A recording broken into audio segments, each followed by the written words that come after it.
Salam, selamat berjumpa kembali di Setiawan Channel. Hari ini kita akan belajar sesuatu hal di acara Pena Pesan Bermakna yang membuat kita akan semakin banyak belajar dan memahami tentang kehidupan ini. Nah, saudara, saya mendapat sebuah pertanyaan yang menarik untuk dibahas kali ini. Pertanyaan ini akan kita bahas dan akan kita tampilkan. Saudara nanti akan lihat pertanyaan seperti apa itu. Dan pertanyaan ini mungkin banyak sudah kita lakukan, tapi kita akan bahas. Seringkali kita membahas dan membaca ataupun mencoba untuk memahami, tapi kali ini kita akan lebih perdalam lagi secara bersama-sama agar kita semakin diberkati, ya. Nah, pertanyaan itu adalah seperti ini, saudara lihat nanti. Pertanyaan seperti ini. Nah, setelah saudara melihat pertanyaan tadi, pertanyaan ini adalah sesuatu yang cukup unik sebenarnya untuk ditanyakan, karena ini seringkali kita lakukan ataupun kita bahas. Tetapi kenapa ada yang bertanya seperti ini? Jadi saya menarik untuk kita bahas. Nah, dalam pertanyaan itu tentang doa puasa. Saudara lihat tentang doa dan berpuasa. Memang ini adalah hal-hal yang nampaknya biasa, tetapi ini hal-hal yang sungguh luar biasa. Nanti kita akan bahas, kita akan bagi dua, tentang doa itu apa sendiri, tentang puasa itu sendiri seperti apa. Apakah puasa yang sudah kita lakukan ini sudah benar? Apakah doa yang sedang kita lakukan sudah benar?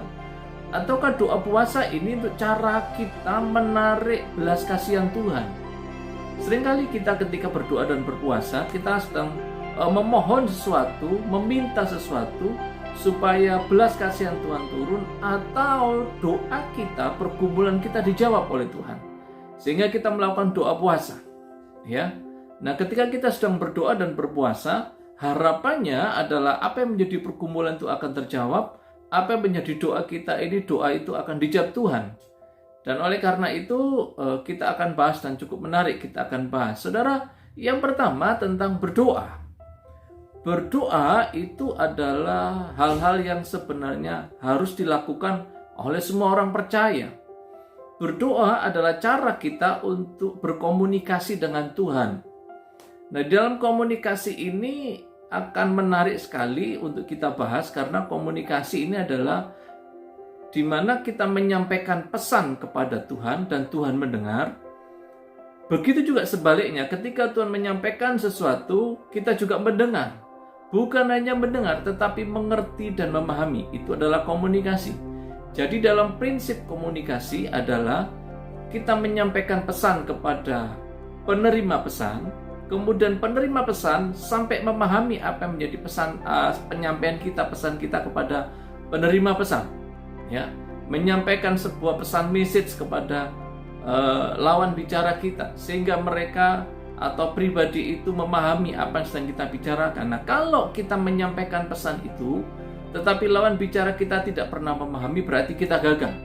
Begitu juga sebaliknya, ketika lawan bicara kita menyampaikan sebuah pesan ke kita, maka kita harus memahami. Kalau kita tidak memahami apa yang disampaikan, berarti penyampai pesan tadi kepada kita, berarti dia gagal menyampaikan pesan. Nah, saudara, menarik untuk kita bahas, ya. Doa adalah cara berkomunikasi kita dengan Tuhan. Nah, di dalam doa itu begitu penting untuk kita lakukan. Nah, seringkali kita di dalam doa-doa kita ini, kita salah di dalam berdoa. Kenapa saya katakan salah di dalam berdoa? Karena cara berdoa kita ini memaksa Tuhan. Contoh begini, kadang kita berdoa adalah dengan cara supaya Tuhan menjawab doa kita. Kalau kita tidak jawab doa itu, kalau Tuhan tidak menjawab doa itu, maka kita menjadi kecewa dan marah. Itu artinya kita memaksa Tuhan menjawab doa sesuai keinginan kita. Kalau tidak dijawab Tuhan, kita menjadi kecewa. Saudara, ini yang menjadi salah. Nah, seringkali kita salah di dalam cara kita berdoa, padahal berdoa itu adalah penyampaian pesan. Saudara, ketika saudara menyampaikan pesan kepada Tuhan, Tuhan mengerti. Tetapi tidak semua yang kita doakan itu akan dijawab oleh Tuhan. Yang berarti adalah doa itu sendiri adalah di mana kita menyampaikan pesan. Ketika Tuhan tidak menjawab kita, doa kita, bukan berarti kita tidak dianggap oleh Tuhan atau tidak dihiraukan oleh Tuhan, tidak. Tetapi itu kadang-kadang itu terjadi dalam kehidupan kita. Ya. Nah, yang berikutnya, kadang-kadang kita berdoa ketika kita memaksa Tuhan, kita menganggap Tuhan itu jongos atau pembantu kita. Kenapa? Ketika kita memaksa Tuhan dan kita tidak menerima jawaban doa itu, kita menjadi kecewa, kita anggap Tuhan itu jongos. Tuhan adalah Tuhan yang akan menjawab doa dengan sesuai dengan kehendaknya. Di dalam 1 Yohanes 5 ayat 14 dikatakan demikian firman Tuhan, dan inilah keberanian percaya kita kepadanya, yaitu bahwa Ia mengabulkan doa kita jikalau kita meminta sesuatu kepadanya menurut kehendaknya. Perhatikan, seringkali kita diajarkan doa, oh kalau engkau berdoa engkau akan ada 3 jawaban, tunggu, sekarang, atau nanti. Tetapi enggak dalam firman Tuhan. Kalau engkau mau dijawab doamu adalah berdoalah, memintalah, dan katakan Tuhan jadilah kehendakmu, yang berarti apa yang kita minta belum tentu dijawab sesuai keinginan kita. Tetapi kalau itu sesuai dengan kehendak Tuhan, maka doa itu akan dijawab. Di dalam 1 Yohanes 5:14 dengan jelas, dengan keberanian percaya kepadanya bahwa Ia mengabulkan, perhatikan, Ia mengabulkan doa kita jikalau kita meminta sesuatu kepadanya menurut kehendaknya. Saudara, betapa pentingnya kita di dalam doa-doa kita. Ketika kita berdoa memohon kepada Tuhan, jangan Tuhan dianggap sebagai jongos atau pesuruh kita, tetapi jadikan Dia sebagai Tuhan atau Tuhan itu sendiri. Jadikan posisinya sebagai Tuhan dan Raja di atas segala raja. Jangan pernah paksa-paksa Tuhan. Jangan kemudian kita mengeluh, memohon dan kemudian meminta kepada Tuhan dengan cara memaksa. Biasanya kita kalau berdoa itu, kalau saya jelaskan pada saat kita berdoa itu ada 3 hal begini. Kalau nggak laporan, mengeluh, meminta. Laporan, mengeluh, meminta. 3 hal ini, melaporan, mengeluh, meminta. Saudara, ketika kita berdoa, kita mengeluh, meminta dan memohon kepada Tuhan, sebenarnya Tuhan mengerti isi hati kita. Tetapi Tuhan lebih tahu cara menjawab doa. Karena apa? Karena Dia tahu belum tentu doa yang kita minta itu dijawab, karena Tuhan punya plan dalam hidup kita. Pergumulan kita belum dijawab hari ini. Kenapa? Karena Tuhan belum berkehendak. Tuhan sedang mendidik kita. Contoh yang seperti itu. Di dalam banyak hal yang kita lakukan supaya doa kita dijawab, bukan berarti kemudian kita memaksa Tuhan, tapi izinkan Tuhan berkehendak dengan caranya. Di dalam Matius 6 ayat 6 dikatakan demikian.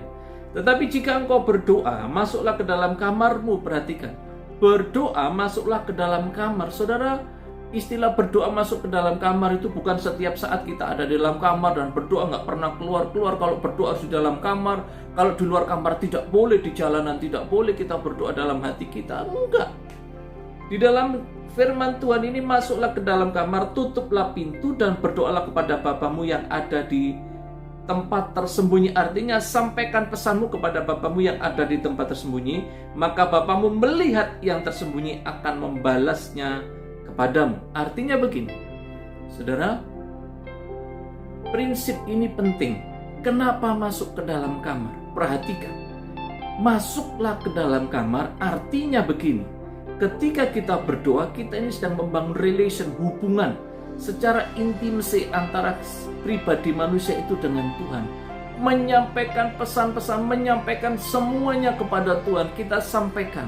Tetapi ketika kita menyampaikan pesan itu, janganlah kita memaksa Tuhan, izinkan Tuhan itu berkehendak. Kita ini kalau berdoa itu seperti orang berbicara lah. Seringkali kalau kita berdoa setelah kita bangun pagi, berdoa setelah laporan, kita tinggal tuh. Kadang-kadang Tuhan mau bicara, Tuhan belum sempat menyampaikan sesuatu, kita tinggal. Nah, artinya kita mengabaikan Tuhan. Tuhan mau dengar kita, tapi perhatikan, kadang Tuhan mau menyampaikan pesan-pesannya kepada kita, kita abaikan, kita nggak peduli. Di mana hubungan? Perhatikan, intimasi antara kita dengan Tuhan adalah doa. Hubungan kita dengan Tuhan adalah doa. Saudara, apa yang menjadi kerinduan Tuhan kita harus ngerti, karena hubungan intimasi artinya hubungan suami istri itu adalah hubungan kedekatan. Apa menjadi keinginan istri kita harus tahu, apa menjadi keinginan suami kita harus tahu. Apa menjadi pasangan kita harus tahu. Artinya sama-sama memahami karakter dan semuanya. Nah, oleh karena itu kita harus juga memahami kehendak Tuhan. Kenapa Tuhan izinkan ini terjadi? Kenapa Tuhan belum jawab? Jangan marah, jangan kecewa. Kadang Tuhan izinkan untuk menegur kita. Kadang Tuhan izinkan masalah itu datang untuk membangun kita. Tetapi percayalah, ketika kita berdoa, Tuhan jadilah kehendak-Mu. Aku yakin kehendak Tuhan itu akan mendatangkan kebaikan. Nah, oleh karena itu saudara, janganlah memaksa Tuhan. Tuhan jangan dijadikan jongos. Kita paksa-paksa untuk menjawab doa kita. Biarkan Tuhan menjawab doa kita sesuai dengan kehendaknya. Kenapa demikian? Karena Tuhan mau. Tuhan lebih tahu kehidupan kita daripada kita sendiri. Fahami Tuhan, fahami kerinduan Tuhan. Jangan Tuhan suruh memahami kita saja, tapi fahami juga Tuhan. Itulah yang disebut doa. Saling berkomunikasi, saling memahami, saling mengerti. Yang kedua tentang puasa. Ya, saya akan sampaikan, tidak akan saya perpanjang. Nah, seringkali berpuasa, puasa itu pengertian adalah menahan hawa nafsu, menahan keinginan makan dan minum. Saudara, banyak orang-orang Kristen di mana-mana juga kita berpuasa, bahkan agama-agama lain juga berpuasa. Kadang saya mendengar, kamu harus puasa supaya Tuhan hadir, supaya Tuhan belas kasihan Tuhan turun. Saudara, menarik belas kasihan Tuhan bukan dengan cara puasa. Kalau saudara menarik belas kasihan Tuhan dengan cara tidak makan dan tidak minum, menahan diri tidak makan dan tidak minum, saudara akan kecewa. Kenapa? Karena puasa yang tidak makan dan tidak minum adalah masa yang bersifat jasmani. Saudara lihat dalam Yesaya 58, saya akan bacakan. Markus 2 ayat 18. Suatu ketika murid-murid Yohanes dan orang-orang Farisi sedang berpuasa. Perhatikan, murid Yohanes dan orang Farisi sedang berpuasa. Datanglah orang-orang dan mengatakan kepada Yesus, Markus 2:18, mengapa murid-murid Yohanes dan murid-murid orang Farisi berpuasa, tapi murid-muridmu tidak? Perhatikan di sana. Dulu ketika saya ada di sebuah tempat, ketika disepakati doa puasa, tidak ada makan di tempat kita melayani. Tidak boleh makan. Kalau kita makan, maka kita dianggap tidak taat dan artinya kita tidak benar di hadapan Tuhan. Kenapa? Karena kita sepakat puasa. Kalau ada yang makan, maka itu salah. Kalau ada yang makan atau minum, maka itu dianggap tidak benar atau tidak baik. Saudara, puasa yang seperti ini yang bersifat jasmani. Nah, perhatikan di sana, pada hari-hari tertentu, bulan-bulan tertentu, orang-orang Yahudi ini ada waktu-waktu puasa. Nah, suatu ketika murid Yohanes dan murid orang Farisi sedang berpuasa, ternyata murid Yesus malah nggak berpuasa, saudara. Murid Yesus tidak berpuasa, kemudian ditegur.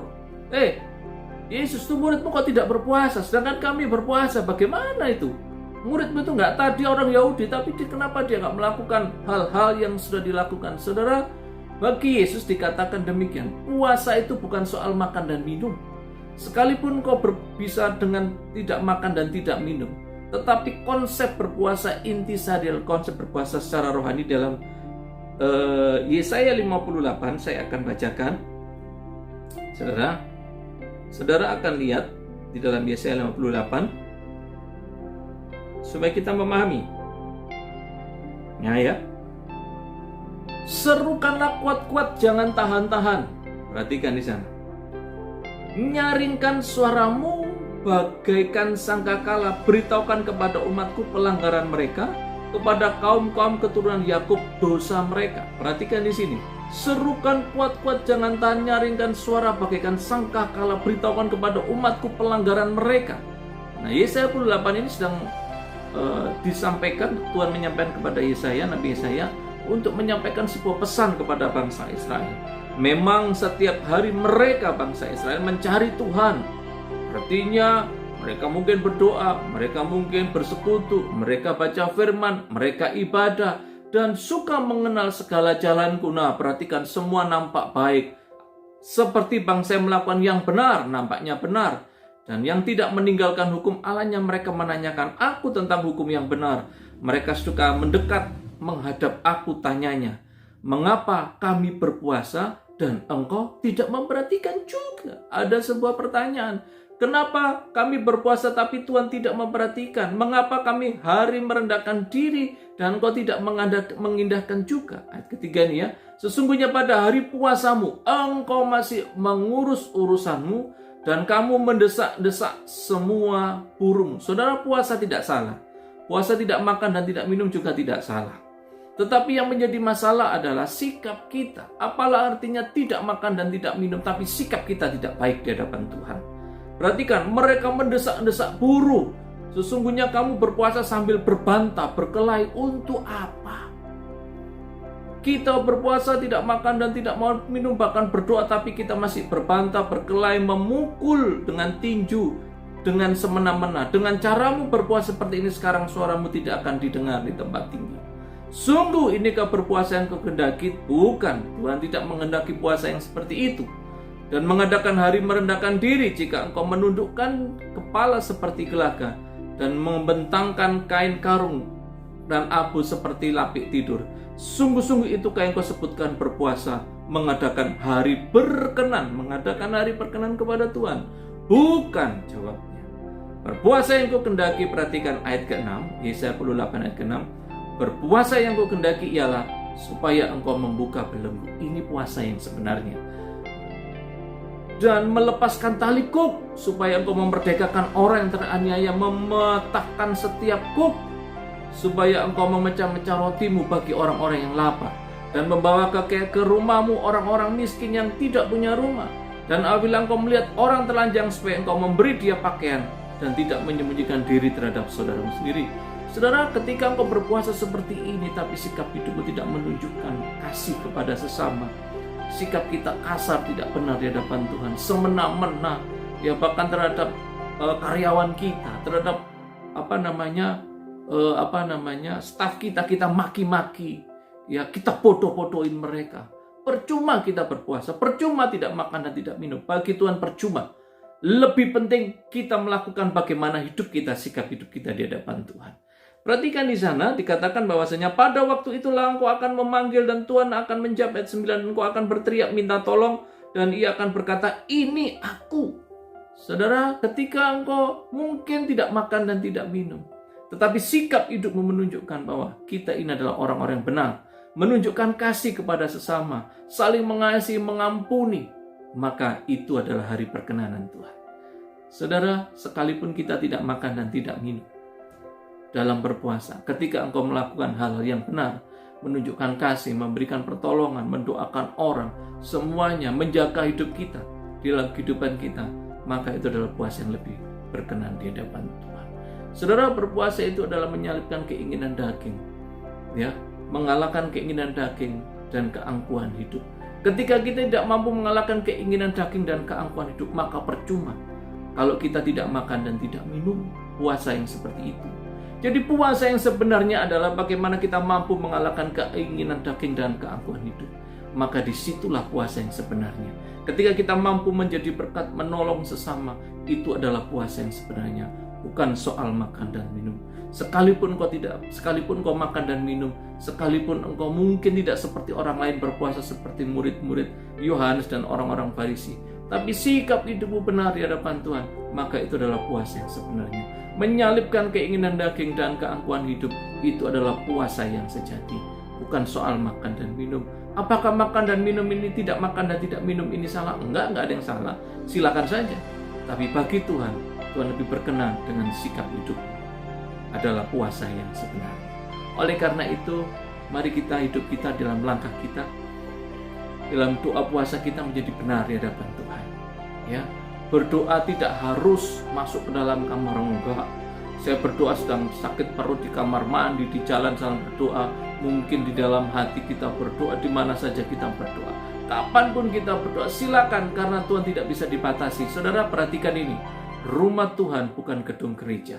Rumah Tuhan adalah kita. Gedung gereja adalah tempat ibadah. Seringkali kita salah. Kita bicara gedung gereja sebagai rumah Tuhan, itu salah. Rumah Tuhan adalah kita, orang percaya. Tapi gedung gereja adalah tempat ibadah.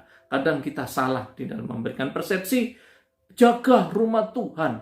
Jangan macam-macam di dalam rumah Tuhan yang dimaksud gedungnya. Saudara, kalau gedung gereja itu tidak ada orang ibadah, tetapi isinya kambing, sapi yang ada di dalam gedung gereja itu, maka Tuhan tidak hadir. Karena Tuhan hadir di dalam rumah Tuhan, yaitu kita.